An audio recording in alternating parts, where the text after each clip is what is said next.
देख रहे हैं सदर्शन एक्सप्रेस देखो तो बानसूर से कोटपुतली में डीजे कोर्ट और नारायणपुर में खुले सिविल न्यायाधीश एवं न्यायिक मजिस्ट्रेट कार्यालय शेखावत। केंद्रीय कानून मंत्री अर्जुन राम मेघवाल को दिया ज्ञापन। विधानसभा क्षेत्र से बानसूर के सिंह विधायक देवी सिंह शेखावत ने केंद्रीय कानून मंत्री अर्जुन राम मेघवाल से शिष्टाचार मुलाकात की। इस दौरान कोटपुतली बहरोड जिले के आमजन की समस्याओं से अवगत कराते हुए एक ज्ञापन सौंपा। ज्ञापन में मांग की गई है कि कोटपुतली बहरोड जिले के नागरिकों की समस्याओं को देखते हुए जनहित में कोटपुतली में ही जिला सेशन न्यायालय खोला जाए, क्योंकि कोटपुतली विराटनगर, नारायणपुर, पावटा, बानसूर और बहरोड नीमराणा के मध्य पड़ता है, जिससे समय पर लोगों को सुलभ न्याय मिल सके। इसके लिए कोटपुतली में ही जिला सेशन न्यायालय खोलने की जरूरत है। शेखावत ने केंद्रीय कानून मंत्री से निवेदन किया कि आमजन की भावनाओं को नज़रअंदाज नहीं किया जाए। उन्होंने कहा कि अभी कुछ वर्षों पूर्व नारायणपुर में उपखंड का कार्यालय खोला है। नारायणपुर नगर पालिका क्षेत्र भी है। अपनी समस्याओं को लेकर क्लाइंटों को दूर जाना पड़ता है, जो विधि के विरुद्ध है। शेखावत ने मेघवाल से कहा कि सस्ता और सुलभ न्याय आमजन को मिले, इसके लिए केंद्र की मोदी सरकार और प्रदेश की भजनलाल सरकार दृढ़ संकल्पित है। उसी को मद्देनजर रखते हुए नारायणपुर में सिविल न्यायाधीश एवं न्यायिक मजिस्ट्रेट कार्यालय खोला जाए।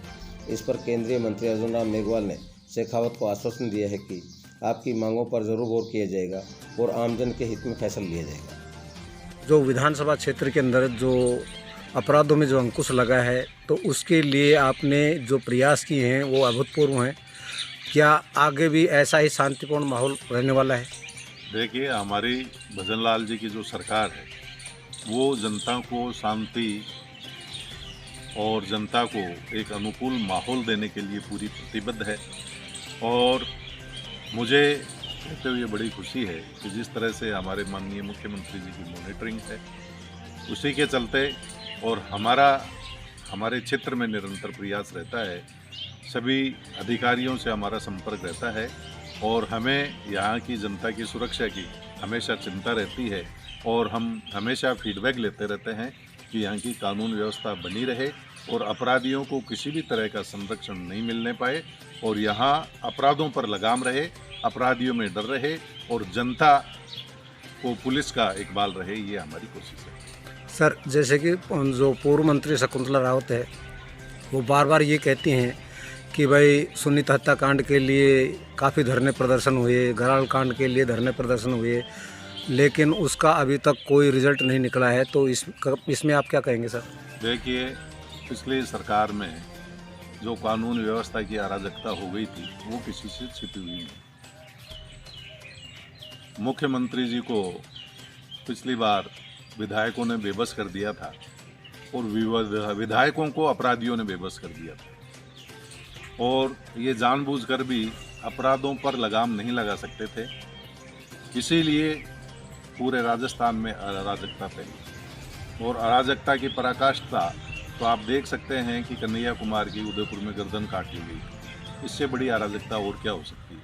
हमारे विधानसभा क्षेत्र में मैं ये कहता हूँ, यहाँ अवैध हथियारों की बाढ़ आ गई थी और बड़े जघन्य अपराध यहाँ हुए, उसमें चाहे सुनीता हत्याकांड हो, चाहे महणपुर हत्याकांड हो।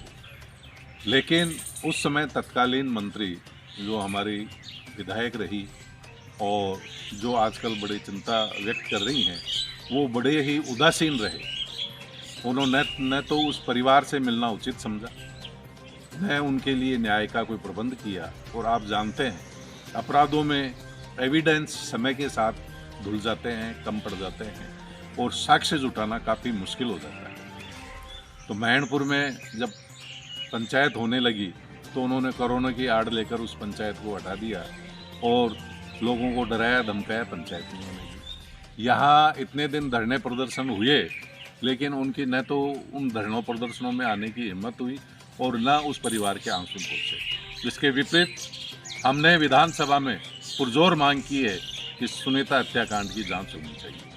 और मेरा आपके माध्यम से यहाँ जनता में सभी से मेरा आग्रह है, किसी को भी कोई क्लू मिलता है तो वो मुझे दे सकता है, ताकि हम उस दिशा में आगे बढ़ें और जो अपराधी हैं उनके चेहरों से नकाब हटा सकें। सर